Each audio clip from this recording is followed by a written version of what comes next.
We're pleased to join you guys in Phoenix from here inside the room, and luckily I'm joined by astronaut Al Drew, who's got a lot of experience up in space. He's been in space twice. He's flown on 2 space shuttle missions to that International Space Station, STS 118 and STS 133.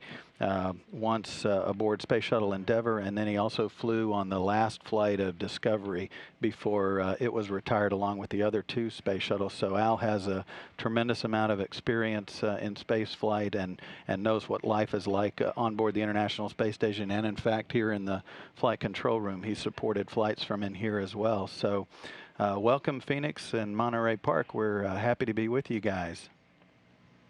We're happy to have you as our guest today. Thank you so much for your time. And Liberty here is the first person who's going to be asking you a question. Okay. What sports do you play in space? What sports do you play in space? Oh, let's see. We have a basketball hoop on board the space station. Most of our Europeans come up with soccer balls. It's very easy to make bicycle kicks when you're on board the space station as well. But we also play games like tag as well.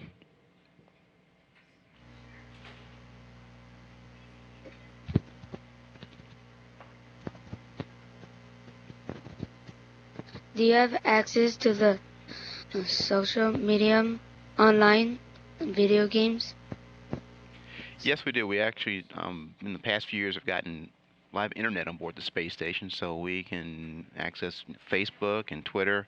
I don't know if anybody who plays the video games. I didn't see anybody when I was up there doing it at the time, but that may be because we're a little bit too old for that. I'm sure that as we get newer and younger astronauts on, they'll be playing things like World of Warcraft on the space station as well.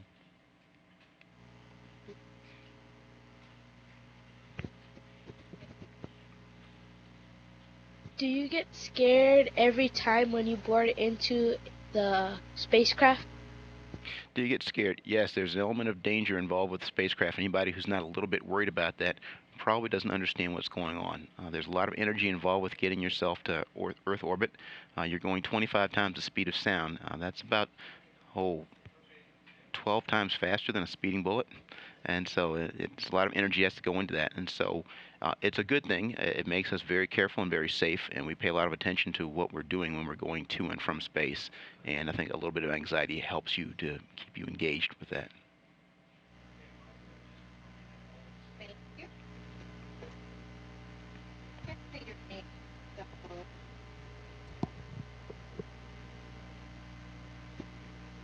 Hi, I'm Diana. My question is, how likely does space elevator? Hi, Diana. How likely is a space elevator?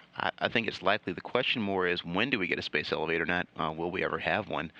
We worked out the physics of it a long time ago. It actually does work in theory. However, it takes some very strong materials to build that space elevator. I don't think we have those materials quite yet, but I think that we can get there at some point. I don't think it's anywhere near impossible. Mm-hmm.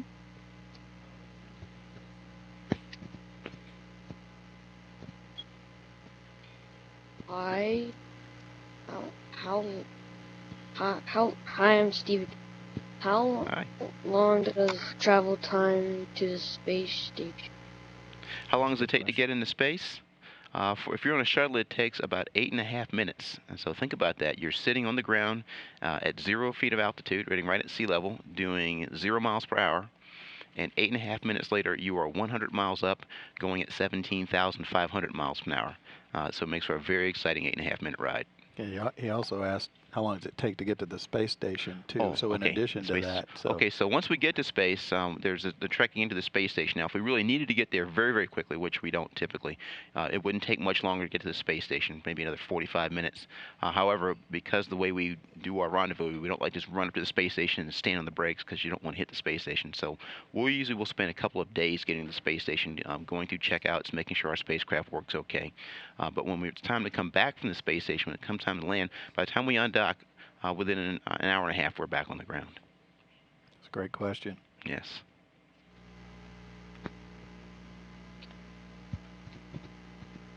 Hi, my name is Michael, and my question is, how often do you travel to space? Question is, how often do you travel to space? Depends on the astronaut. Depends on the time you're here. It typically, when things are very, very busy, when during this times of the space shuttle program, you could count on going into space about once every 2 to 4 years. With the shuttle retired and going to the space station, the training alone takes anywhere between 2.5 to 4 years, depending on what you're training for.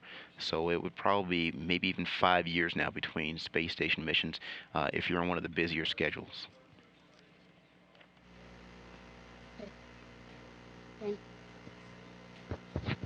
Hi, my name is D'Angelo, and how do you manage waste in space? Hi, D'Angelo. That's a very important question. One of the things that you don't think about is the fact that when you're in space, first off, getting things is tough to do. You can't run down to your local store and get groceries or go to the hardware store and get replaced. So you have to bring everything up there with you. And everything you get rid of, there's no garbage truck that comes by every Tuesday and Thursday and takes away your stuff. But we do have garbage trucks there to the space station. The Progress capsules take away most of our garbage right now, and it burns up in the atmosphere. So I think every 90 days or so, a new Progress comes in, so we'll unpack it. It has all of our fresh groceries and supplies, and as soon as we've got it empty, we start putting all of our old trash in there, and when the new one comes up, we undock it, and we let it burn up in the atmosphere. Thank you. Good question. Where do you get water? Water. That's another very That's a important good question. because it's probably the most important thing we have on space station. That's a resource. If we didn't have a regular supply of anything, if all of our supplies stopped today, if nobody took anything else up there, probably the first thing we would run out of would be water, even before we'd run out of air. And so water is very important to all of us, and we have just offices full of people here at Johnson Space Center who watch our water budgets and figure out how we're going to get our water. Now, again, back in the days of the space station, our fuel cells, which made electricity for the space shuttle, actually made hundreds of gallons of water as a waste product. The cleanest water you could possibly ever find would come out of these fuel cells, and we would take them and pipe them over to the space station, so that water was never an issue.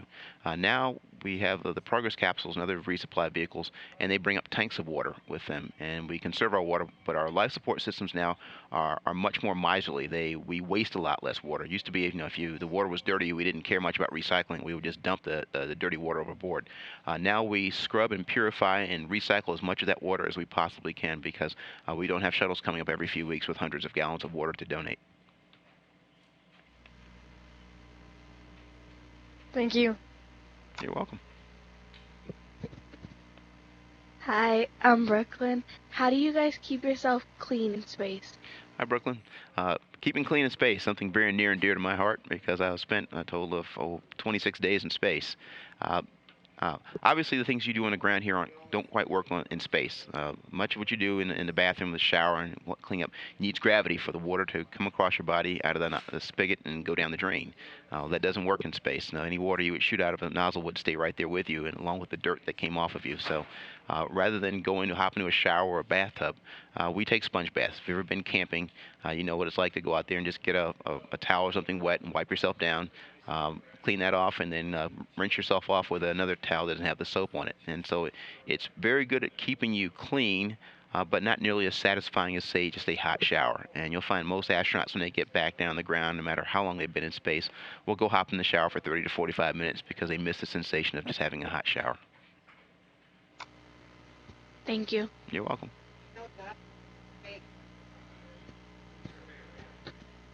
Hello, my name is Jennifer. Hi, Jennifer. My question is, what is your favorite food?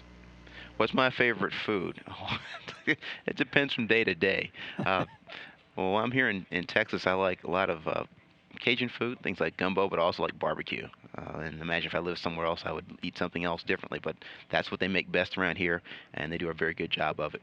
What about, that's a good question, because we've always heard that in space your taste buds tend to change. What do you have a favorite food when you were flying? Your taste can shift in space. Now, some people debate that. They say they've been in space and their tastes don't shift.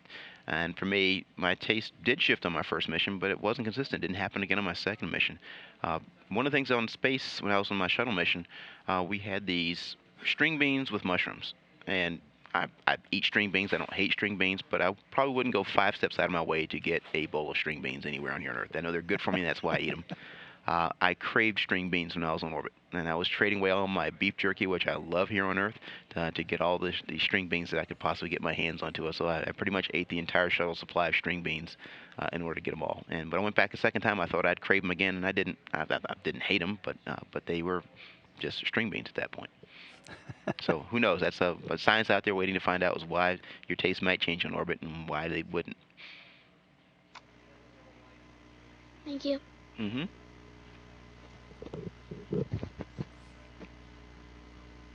Hi, my name is Tai Tong.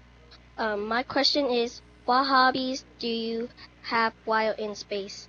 What hobbies do you have while in space? It just depends on the astronaut and how long they're up there. If you're on a shuttle crew, there's not much time for hobbies. It's a very busy time. You're just running very quickly for the 2-week mission that you're there. The space station crews have a little bit more free time, and they do take up hobbies. Probably the most popular hobby in space is taking pictures of the Earth. We spend a lot of time with just top-notch photography instructors, and we have some of the best photography equipment you can imagine. And one of the most interesting things to look at when you're up in space, about 250 miles up, is the planet beneath us, looking at oceans and reefs and mountain ranges and volcanoes and hurricanes and everything else you can imagine that goes on here back on Earth is photography. Now, some people have built ships and bottles, and they like also playing with ham radios to talk to school children just like you on the ground. And so those are things that we do to take up our time. Thank you. Mm-hmm.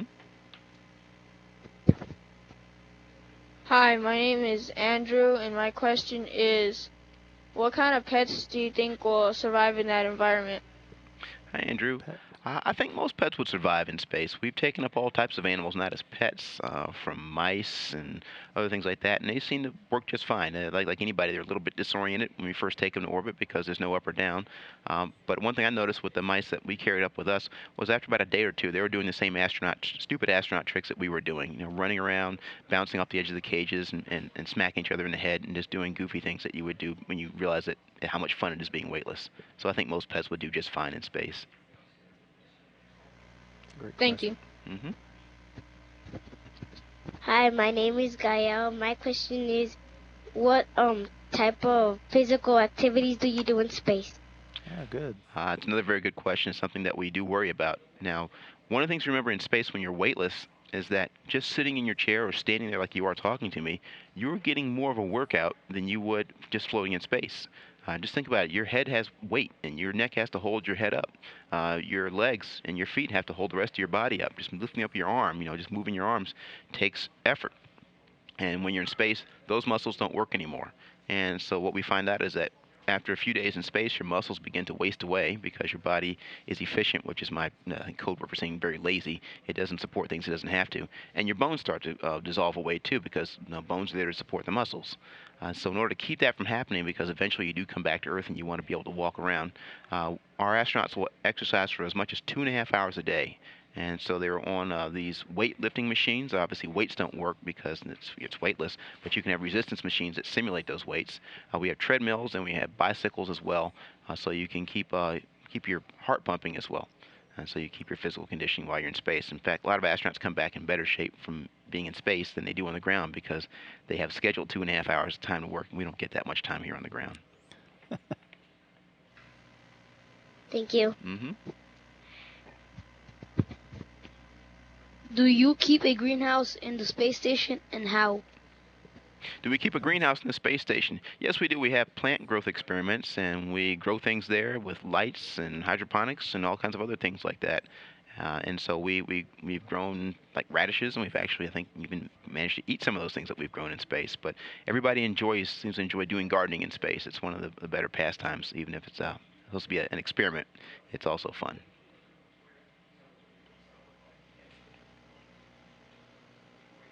Thank you. You're welcome. Hi, my name is Fernando, and my question is, can you control gravity in your cabin? The question is, can you control gravity in your cabin? Theoretically, yes. In practice, we really don't. What you can do is you can spin your cabin so it behaves like a centrifuge. Years ago, we actually thought about putting a centrifuge aboard the space station, because one of the few things you can do in space that you can't do here on Earth is simulate gravities that are between 0 and 1. So Earth is always at 1 gravity, and only for brief periods of time, maybe seconds, if you're doing a parabola in space over the Earth, can you get yourself to less than 1 Earth gravity in terms of force. If you're in space and you've got no gravity acting on you because you're in free fall, you can simulate half of Earth's gravity. You can simulate Mars's gravity, which is about 38% of Earth's gravity, or even Moon's gravity, or just 16% of Earth's gravity. And so you can control it in that aspect, but we don't have any means of doing it right now on board our space station. Thank you. You're welcome.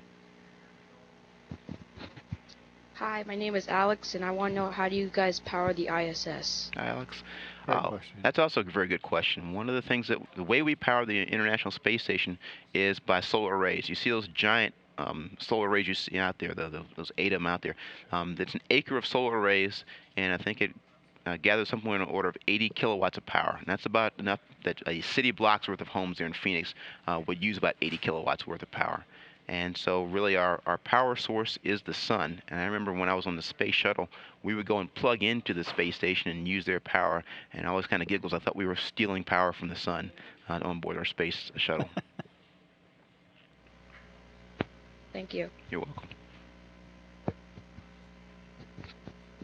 Hi, my name is Fernando, and I want to know, what is the possibility of space tourism in the future? It's another good question. The possibility of space tourism in the future. Well, space tourism is now. We've actually had a number of space tourists go to the International Space Station over the past few years. I believe the Russians are actually planning on carrying up another space tourist in a few years from now. Now they have some extra capacity on their line for the Soyuz capsules.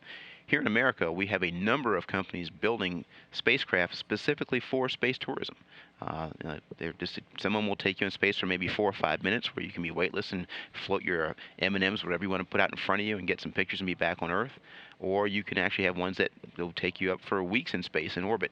And so I think by the time you're able to afford going into space, we'll have lots of people out there willing to carry you up to space to go be a tourist. Thank you. You're welcome.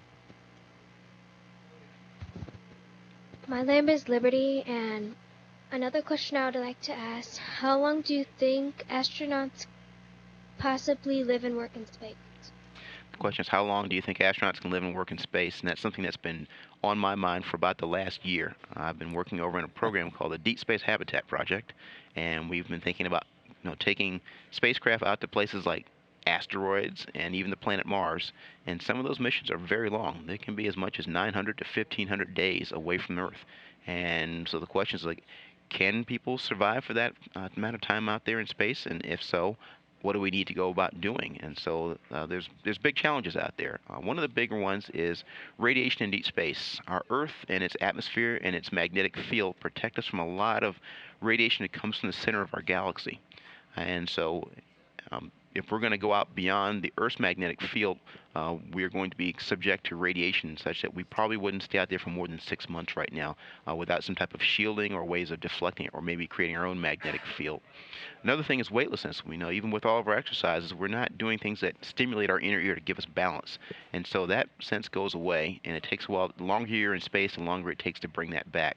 So we may have to do things like bring about artificial gravity, like one of your fellow classmates brought up, so we can have some way of doing that. Food, because we don't have a way to cook in 0G, we have to prepare all food here on Earth and basically make TV dinners out of them. Some of those lose their nutrients after about a year, and so they're not they don't give you everything you need. So that is, how do we make food that keeps that nutrition? Or I'd like to see somebody come up with a way of cooking in zero gravity. Go out there and just give me things like, oats and flour and water and eggs and things like that, and I can go whip up something right in my own kitchen there in 0G. So those things we need to think about for keeping people in space. But up to date, we've had a person in space for 400 days on order of that, and in a short time, we'll have another crew that will stay up on the space station for about a year. So that's the limit right now, is about a year. And I think it'll take some new technologies for us to go in space longer than that, especially deep space outside of the Earth's magnetic field. Thank you. You're welcome. My name is Susan. My question is, What is your most unforgettable moment while living in space? Great question. Good question, Susan. That's also a very difficult question to answer because there are a number of unforgettable moments in space. But I'll share this one secret. You can't tell anybody about this, okay? We were undocked from the International Space Station on the final flight of the Space Shuttle Discovery. And one of the things we have to do before we come in and land is use the robot arm and a camera to look for any holes that may have been poked into the orbiter by any debris that was floating around in space. And so we have this camera, and it's a very slow and painstaking process while you look, but it's very important to go do. And so we're very methodical, very disciplined. Anybody who's not part of it doesn't need to be on the flight deck.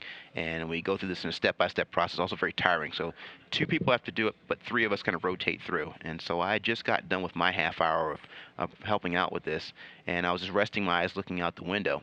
And we were coming up on the west coast of Australia over the Indian Ocean, and I saw a faint green glow down beneath me. And almost at the same tone of voice I'm talking right now, it's like, wow, that looks like an aurora down there. And almost immediately, the commander and the pilot who were working the inspection stopped the arm and put a brakes on it. And they said, "Did you say Aurora?" And all the other crew members come flooding up from the mid deck. And we've got cameras, and usually we're very calm. If you've ever seen Apollo 13, you always have to be very calm about things. And it's just chaos. We're screaming, we're trying to find lenses, we're trying to get the right angle, we're trying to get the right exposure. It was just madness for about 5 minutes, and we get over the Aurora, and we get these breathtaking shots, and then we're over top of Australia, and everybody kind of like goes. Insanity prevailed again. We kind of cleaned everything back up. They went back down the mid deck. They weren't doing the inspection, and we went back to finishing inspecting the orbiter to go back in. But it was a breathtaking moment to be over top these just rivers of green fire that were coming up from the atmosphere, and we're just right over top of it looking down. And as if even from the ground it's impressive, it's even more impressive to be looking at it from above in space. But you can't tell anybody about that. Thank you. You're welcome.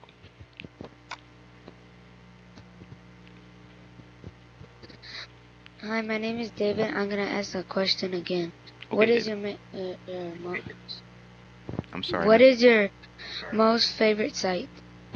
What is my most favorite site? I have to tell you that after going to space and looking back, the Earth is my most favorite site from space. Just looking back on it, it's just a beautiful thing to be near. I've thought about what other planets I'd like to be above, but none of them I think would be as interesting as the Earth. Other planets. No other planets I know have any real oceans. The other ones have atmospheres and weather, but they just don't have the color and variety and just the different things that are out there that I think that Earth does. So it took me leaving the Earth for 2 weeks at a time to really appreciate what a gem we have for a planet. Thank you. You're welcome. Hi, my name is Joey, and I am going to ask a question. Okay, What are Joey. your top issues that you have to deal with in the space station? What are the top issues we have to deal with in the space station? And again, another very good question. These are the kind of things that flight directors ask about. So you sure you're ready to come down here and work for us? Flight director in training. The top issues, the main thing is that, again, we're isolated. And it's not so much by the distance. We're only 250 miles up in space, which is probably less distance between you and the Arizona state border. However, you're separated by speed. 17,500 miles an hour is a incredibly fast speed, so you just don't get there and back very quickly. And so things like water and air and food and science, everything out there has to be imported. I mean, there's really nothing up there in space. You just can't step outside and grab what you need. So that's probably the top issue there. The other part is because of that, we're pack rats. You've seen these hoarding shows. We have our own hoarding problem on the space station because we're afraid of running out of things. So you'll find that every nook and cranny in the space station is just crammed with something that we might need sooner or later. And so as big and palatial as the space station is, finding room for all that stuff is kind of a problem. All right, this is going to be our final question from the school, please. Okay.